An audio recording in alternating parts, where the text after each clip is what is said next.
कलयुग के 5 सत्य जो श्री कृष्ण ने बताए। जुए में छल से सब कुछ हारने के बाद जब पांडव वन में जा रहे थे, तब सहदेव ने भगवान श्री कृष्ण से पूछा कि हमने तो ऐसा कोई बड़ा पाप नहीं किया, फिर भी हमें इतना बड़ा दंड क्यों? तब श्री कृष्ण ने कहा, प्रिय सहदेव, द्वापर युग अपने अंतिम चरण पर है। ये सब जो हो रहा है वे आने वाले कलयुग का प्रभाव है। श्री कृष्ण से पूछा कि हे वासुदेव, कलयुग तो अभी आया भी नहीं है और उसका इतना भयंकर परिणाम क्यों? जब कलयुग आरंभ हो जाएगा तो क्या होगा? भगवान श्री कृष्ण ने कहा, आप सभी भाई वन में जाइए और वहाँ जो कुछ भी दिखे आकर मुझे विस्तार से बताना होगा। उसी आधार पर आपको कलयुग की गति के बारे में बता पाऊंगा। भगवान श्री कृष्ण के ऐसा कहने पर पांचों भाई वन में अलग अलग दिशा में चल दिए। पांचों भाई वन में जाकर वापस लौटे तो आश्चर्य से भरे हुए थे। युधिष्ठिर के प्रश्न के उत्तर।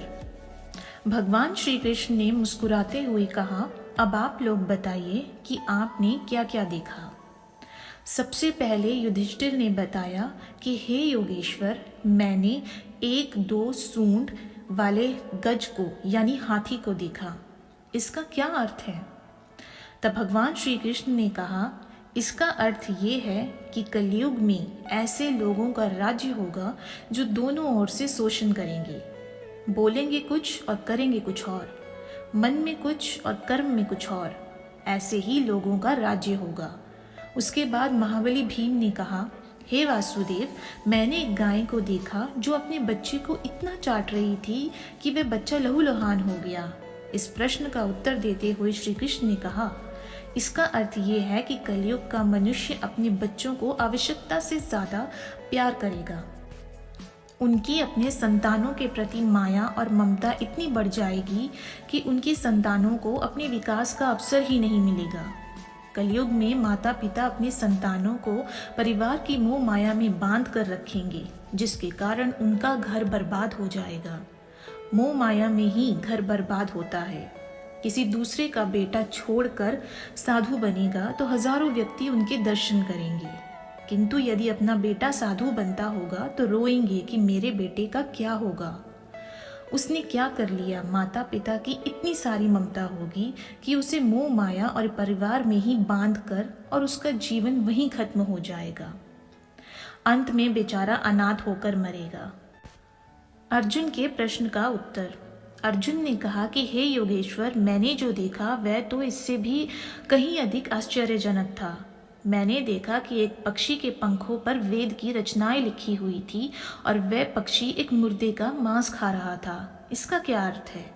इस पर भगवान श्री कृष्ण ने मुस्कुराते हुए कहा कि कलयुग में ऐसे लोग होंगे जो बड़े ज्ञानी और ध्यानी कहलाएंगे।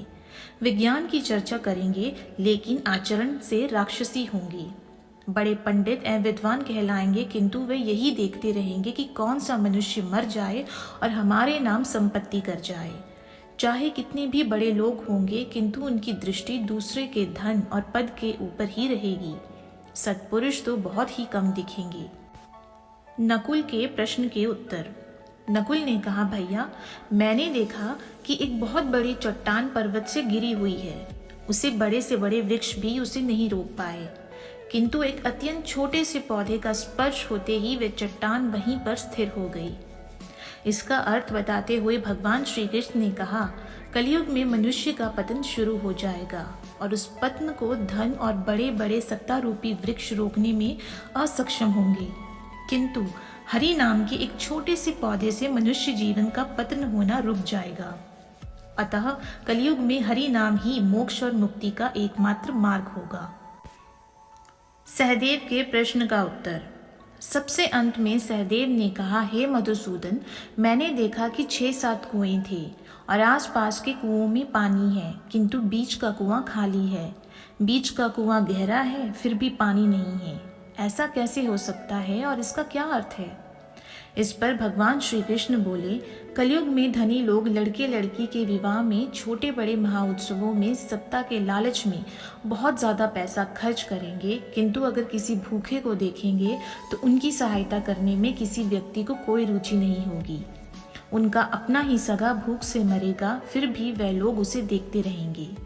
दूसरी ओर मौज मस्ती, मदिरा पान, मांस खाना, सुंदरता, यौवन और में पैसा उड़ा देंगे, किंतु किसी के दो आंसू पोंछने में किसी को कोई रुचि नहीं होगी।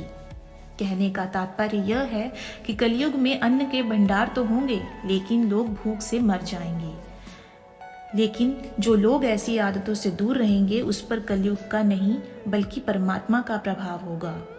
तो दोस्तों, ये है कलयुग के 5 सत्य जो भगवान श्री कृष्ण ने पांडवों को बताए थे, और आज ये सब हम अपने आसपास भी देख रहे हैं।